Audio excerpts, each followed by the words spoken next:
চৈত্রী অডিওর আজ বিশেষ গল্প যদিদং হৃদয়ং মম। আপনাদের সঙ্গে আমি মৃন্ময়। গল্পটি পাঠিয়েছেন প্রহেলিকা।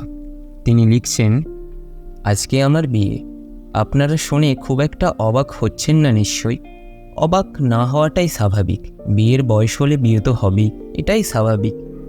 হ্যাঁ, আমারও বিয়ের বয়স হয়েছে, তাই আমারও বিয়ে হচ্ছে। সকাল থেকে সন্ধে অবধি বিভিন্ন রকমের নিয়ম পালন করার পর এখন বেনারসি আর ভারী ভারী গয়না পরে মেকআপ করে মুখে একটা আলগা হাসি নিয়ে ছাতনাতলায় বরের পাশে বসে আছি। আর আমার চারপাশে অনেক আত্মীয় স্বজন, বন্ধু বান্ধব সবাই ঘুরে বেড়াচ্ছে। অনেক ফটোগ্রাফার ফটো তুলছে, চারিদিকে সব ঝলমলে ব্যাপার স্যাপার। বাবা মা, বাড়ির অন্য লোকেরাও ব্যস্ত হয়ে ঘুরে বেড়াচ্ছে এদিক ওদিক। তাদের কত কাজ আজকে। বাড়ির বড় মেয়ের বিয়ে বলে কথা। আমার ভাইকে অবশ্য দেখতে পাচ্ছি না আমি। কোথায় গেল কে জানে? ও নিশ্চয়ই বসে বসে আইসক্রিম খাচ্ছে, তাও আবার আমাকে না দিয়ে। কিন্তু এসবের মাঝেও আমার মনটা ভালো নেই, জানেন, একটুকু ভালো নেই। কারণ আজকে আমার বিয়ে। আমি এখনও ভাবতে পারছি না আমার বিয়ে হতে চলেছে। এই সব কিছু ছেড়ে আমাকে চলে যেতে হবে আজ। নিজের নাম থেকে শুরু করে অভ্যাস সব কিছুই পাল্টাতে হবে আজ আমাকে।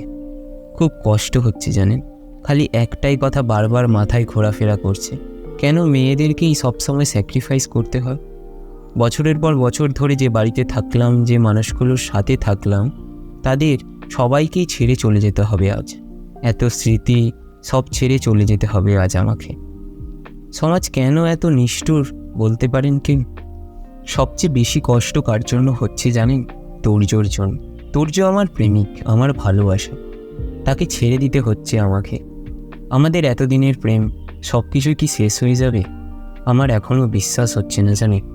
খালি মনে পড়ছে তোর্যর সাথে কাটানো সেই সময়গুলো। কত সুন্দর ছিল সেই দিনগুলো।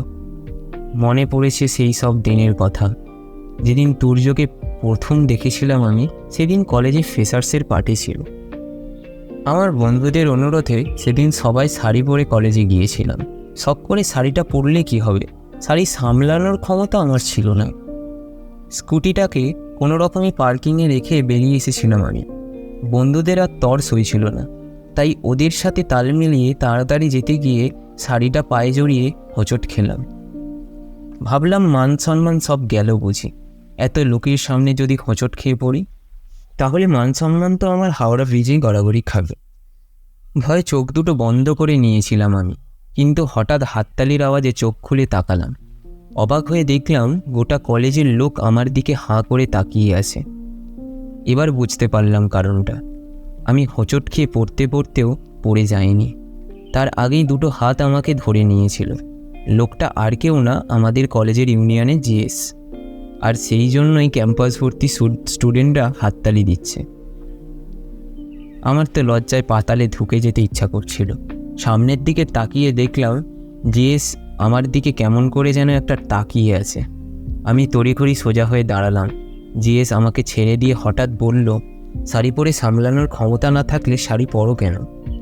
যদিও জিএস কথাটা আসতেই বলেছিল, তাই আমি ছাড়া আর কেউ শুনতে পাইনি। তারপর আর কাউকে কিছু না বলেই সোজা ছুট দিয়েছিলাম বন্ধুদের কাছে।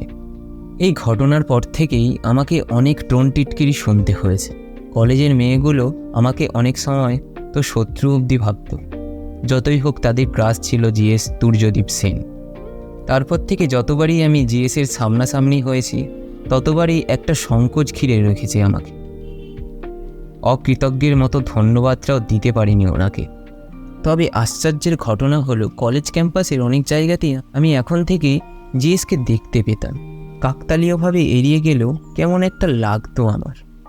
যেদিন ব্রেক টাইমে লাইব্রেরিতে ঢুকেছিলাম আমি, কিছু বই নেওয়ার ছিল, হঠাৎ করে কোথা থেকে জিএস এসে আমার সামনের টেবিলে বসে পড়ল। আমি ঢোক গেলে জিএসকে পাত্তা না দিয়ে বইটার দিকে মনোযোগ দিলাম। জিএস বলে উঠল, এই যে। জিএসের গলা শুনে আমি ভয়ে ওনার দিকে তাকালাম। হ্যাঁ বলুন। আমাকে দেখে কি বাঘভাল্লুক মনে হয় তোমার? আমি প্রথমে ওপর নিচে মাথা নাড়লাম। জিএস ভুঁড়ো কুঁচকে তাকাতেই আমি দুপাশে জোরো সোরো হয়ে মাথা নাড়লাম। মনে মনে বললাম, তার চেয়েও বেশি কিছু মনে হয় তোমার। জিএস চেয়ারে আরাম করে বসে বলল, সেদিন পড়ে যাওয়ার হাত থেকে আমি তোমাকে বাঁচালাম, আর তুমি থ্যাংক ইউ তো দূর, বরং আমাকে ইগনোর করছো প্রতিদিন। তোমার মনে হয় না এটা তুমি অন্যায় করছো আমার প্রতি? আমি ঠোক কিনলাম। আমি কিছু বলার আগেই তুর্য আবার বলল, এর জন্য তোমাকে শাস্তি পেতে হবে কিন্তু। আমি বরাবরই শান্তশিষ্ট একটা মেয়ে, তাই এই লোকটার কথা শুনে ভয় পাচ্ছিলাম। এবার ভয়টা আরও বেড়ে গেল। তুর্য আমাকে ভয় পেতে দেখে মুচকি হেসে বলল, ভয় পেলে নাকি? আমি তো শুধু তোমাকে আমার সাথে বসে এক কাপ কফি খাওয়ার অফার দিতে চাইছিলাম। ব্যাস, এখান থেকেই আমাদের বন্ধুত্বের শুরু। আর এই বন্ধুত্ব এক কাপ কফি থেকে রোজ অন্তত একবার করে কফি শপে দেখা করা অবধি টেনে নিয়ে গিয়েছিল আমাদের সম্পর্ক। একদিন ক্লাসে যাওয়ার সময় কয়েকজন মেয়ে আমাকে করিডোরে দাঁড় করিয়ে যাচ্ছে তাইভাবে অপমান করেছিল। অপমান করেছিল তুর্যকে নিয়ে। কি দিয়ে ভুলিয়েছিস তুই তুর্যকে? তোর না আছে রূপ আর না আছে গুণ, তা সত্ত্বেও তোর পিছু পিছু কেন ঘোরে তুর্য? আমি একটা কথাও জবাব দিতে পারিনি তাদেরকে, কারণ আমি খুব শান্তশিষ্ট একটা মানুষ। সবসময় ঝামেলা এড়িয়ে চলতে পছন্দ করি আমি। তাই মনে মনে একটা কথাই ভেবে নিয়েছিলাম, যে তুর্যর আশেপাশে আর কোনোদিন আসবো না আমি। প্রতিবাদ করেছিল তুর্য সেদিন। হঠাৎ করেই করিডোরে এন্ট্রি নিয়েছিল ও। সবাইকে নিজের মতো খারাপ ভাবিস না রূপা, ও তোর চেয়েও অনেক ভালো। ওর মনটা তোর মতো কুৎসিত নয়, বরং ফুলের মতো পবিত্র। রাগী গলায় ধমকে বলেছিল তুর্য ওই মেয়েদের লিডারকে। আরও অনেক অপমান সেদিন করেছিল ও। আমি বুঝতে পেরেছিলাম যে তুর্য মানুষটা আসলে ঠিক কতটা ভালো। তাই হালকা করে ক্রাশ তো খেয়েইছিলাম, কিন্তু যতদিন এগোতে লাগলো এই অনুভূতিগুলোর আরও বাড়তে লাগলো তার প্রতি। আমি বুঝতে পারছিলাম, কিন্তু পিছিয়ে আসতে পারছিলাম না। কয়েকদিন পর হঠাৎ জ্বর হলো আমার, আর সেই জ্বর ছিল টানা 7 দিন অবধি। তাই টানা 7 দিন কলেজ যেতে পারিনি আমি।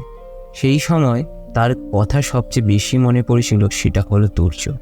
7 দিন পর কলেজে গিয়ে তুর্যর যে অবস্থা আমি দেখেছিলাম, তাতে রীতিমতো ভয় ধরে গিয়েছিল আমার। উস্কো খুস্কো চুল, লাল চোখ, আলুথালু পোশাক, সবসময় পরিপাটি হয়ে থাকা তুর্যের এই অবস্থা দেখে আমার নিজেরই কষ্ট হচ্ছিল। তখনই তুর্যের অনুভূতিটার ব্যাপারে বুঝেছিলাম আমি। ততদিনে আমি এটাও বুঝেছিলাম যে এই মানুষটার মায়াতে জড়িয়ে গিয়েছি আমি, কিন্তু আমি বলতে পারিনি তাকে। যতই হোক আমি তো মেয়ে, তার ওপর লাজুক স্বভাব আমার, তাই বুঝেও কিছু না বলতে পারিনি। বরং অন্য উপায় ভেবেছিলাম, কিভাবে তুর্যকে দিয়ে স্বীকার করানো যায়। কয়েকদিন পর আমি আর তুর্য কলেজ শেষে ঘুরতে গিয়েছিলাম একটা পার্কে। দুজনে চুপচাপ পাশাপাশি হাঁটছিলাম। তুর্য কিছু একটা ভাবছিল। আমি বললাম, কি ভাবছ? তুর্য ভাবনার জগৎ থেকে বেরিয়ে এসে বলল, না না কিছু না। কিছু বলবি? হ্যাঁ, মানে আমি ভাবছিলাম যে অনেক তো বয়স হলো, এবার একটা প্রেম করতে হবে ভাবছি। তুর্য ভুঁড়ো কুঁচকে তাকালো আমার দিকে। আমি অন্যদিকে তাকিয়ে বললাম, ওই ইকোনমিক্স ডিপার্টমেন্টের পৃথ্বীশ আছে না, ওকে আমার বেশ ভালো লাগে। আর ঈশা বলছিল যে পৃথ্বীশ নাকি আমাকে বেশ পছন্দ করে। তাই ভাবছিলাম যে। কথাটা বলে তুর্যর দিকে তাকালাম। তুর্য অদ্ভুতভাবে তাকিয়েছিল আমার দিকে। আমি আবার বললাম, তাহলে প্রপোজটা সেরে আসি, কি বলো তুমি? কথাটা পুরোপুরি ঠিকঠাক বলার আগেই তুর্য আমার দুকাত ধরে ঝাঁকুনি দিয়ে বলল, ইয়ার কি হচ্ছে? আমি আমতা আমতা করে বললাম, হ্যাঁ মানে আমি ইয়ার কি কেন করব? প্রেম করার খুব শখ হয়েছে তাই না? মানে হ্যাঁ তো। এই যে মিস আক্ষিতা বসু, একটা কথা কান খুলে শুনে রাখো তুমি। তুমি একমাত্র আমার মানে আমার না, আমার কোনো ব্যক্তিগত সম্পত্তি নও তুমি, তবে আমার হৃদয়ের আধিকারিণী তুমি। তাই তুমি আমার সাথে যা খুশি তাই করো, কিন্তু অন্য কারো কথা মাথাতেও আনবে না তুমি। তুমি জানো সেই কবে থেকে আমি তোমাকে নিয়ে স্বপ্ন সাজিয়েছি, তোমার সাথে সংসার করার স্বপ্ন, তোমার সুখ দুঃখে তোমার পাশে থাকার স্বপ্ন। তোমার সাথে খুনসুটি করার স্বপ্ন, তোমার সাথে জীবনে পাশাপাশি বসে সূর্যাস্ত দেখার স্বপ্ন। এই স্বপ্নগুলো আমি অতি যত্নে সাজিয়েছি, তাই ভুলেও অন্য কারো কথা ভাববে না তুমি।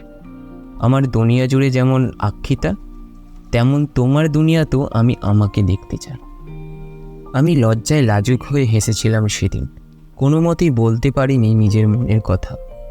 সিনেমা বা গল্পের যেমন দেখায় গোলাপ ফুল দিয়ে হাঁটু গেড়ে বসে প্রপোজ, সেই সব কিছুই হয়নি সেদিন। শুধুমাত্র কয়েকটা কথা দিয়েই যেভাবে মানুষটা আমার আগামী জীবনটাকে সুন্দর করার প্রতিজ্ঞা দিল, তাতেই আমি বুঝে গিয়েছিলাম যে আমার চয়েসটা ভুল ছিল না। এইবার সিঁদুর দানের পালা। পুরোহিত মশাইয়ের কথা শুনে আমি উঠে দাঁড়ালাম। কি হবে আমার প্রেমিকের? তবে সত্যিই কি আমি আমার প্রেমিককে সারা জীবনের মতো হারিয়ে ফেলব? বৌদি ভাই আমার মাথায় লজ্জাবস্ত্র ধরল। খুব কষ্ট লাগছে, তার সাথে ভয় আর নার্ভাসনেস, সব মিলিয়ে আমার অবস্থা খুব করুণ। নিজেকে স্বাভাবিক রাখার চেষ্টা করলাম, কিন্তু পারছি না। কি হবে আমার প্রেমিকের, এই কথাটা বারবার মনে হচ্ছিল। সেই রঙিন বিকেলগুলো, সেই গ্লাস পান করে কাটানোর সময়গুলো, সেই কফি শপে কাটানোর সময়গুলো সব হারিয়ে যাবে, সংসারে বাঁধন হারিয়ে যাবে। হঠাৎ করে হাতে একটা উষ্ণ স্পর্শ পেলাম আমি। ব্যাস, সমস্ত শরীর আমার এক ক্লান্তি ভরে উঠল। এই যে ভরসার হাত, এই হাতটাই খুঁজছিলাম আমি, এই উষ্ণতাটাই চাইছিলাম। সমস্ত নার্ভাসনেস আমার চলে গেল। তার সাথে সাথে আমার স্মৃতিতে রাঙা দিয়ে উঠল লাল টকটকে সিঁদুর। আমি চোখ বন্ধ করে নিলাম। বুঝতে পারলাম সিঁদুর আমার নাকে চোখে ছড়িয়ে পড়েছে। আমার চোখ দিয়ে এক ফোঁটা জল গড়িয়ে পড়ল। শাঁখের আওয়াজ বেড়ে গেল। আশপাশ থেকে অনেকে বলে উঠল, নাকে সিঁদুর পড়েছে, মেয়ে স্বামী সোহাগী হবে কিন্তু। চিন্তা নেই আক্ষি, আমি সবসময় তোমার সেই পাগল প্রেমিক হয়েই থাকবো, যতই আমাদের বিয়ে হয়ে যাক না কেন। জীবনে সবসময় পাশাপাশি বসে সূর্যাস্ত দেখার সময় আমি তখনও তোমাকে খোলা চুলে দেখার আবদার করতে থাকবো। তোমার প্রেমিক হয়েই থাকবো আমি আজীবন, আর তুমিও আমার প্রেমিকা হয়েই থেকে যাবে।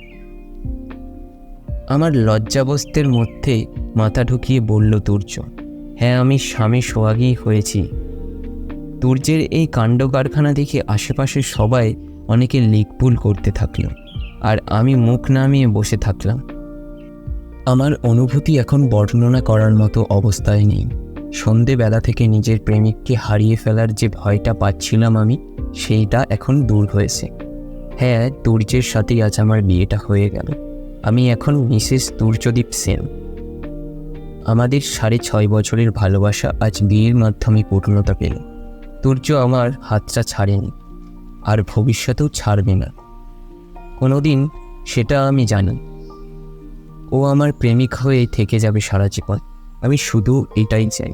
প্রথমে আমার কথা শুনে ভয় পেয়ে গিয়েছিলেন, তাই না? আমিও ভয় পেয়েছিলাম। নিজের প্রেমিককে হারিয়ে ফেলার ভয় কোন প্রেমিকার হয় না বলুন তো? এইভাবেই প্রতিদিন কত শত নিঃস্বার্থ ভালোবাসার পূর্ণতা পাচ্ছে। ভালো থাক সেই সব প্রেমিক প্রেমিকারা যারা এত শত বিচ্ছেদের মাঝেও তাদের ভালোবাসার দুর্গটাকে পূর্ণতা দিচ্ছে। আপনারা শুনছিলেন আজকের চৈত্রী অডিওর বিশেষ গল্প প্রহেলিকার লেখা যদিদং হৃদয়ং মম। গল্প পাঠে এবং বিভিন্ন চরিত্রে মৃন্ময়। গল্পটি শোনার জন্য চৈত্রী অডিওর পক্ষ থেকে অসংখ্য ভালোবাসা। শুভরাত্রি।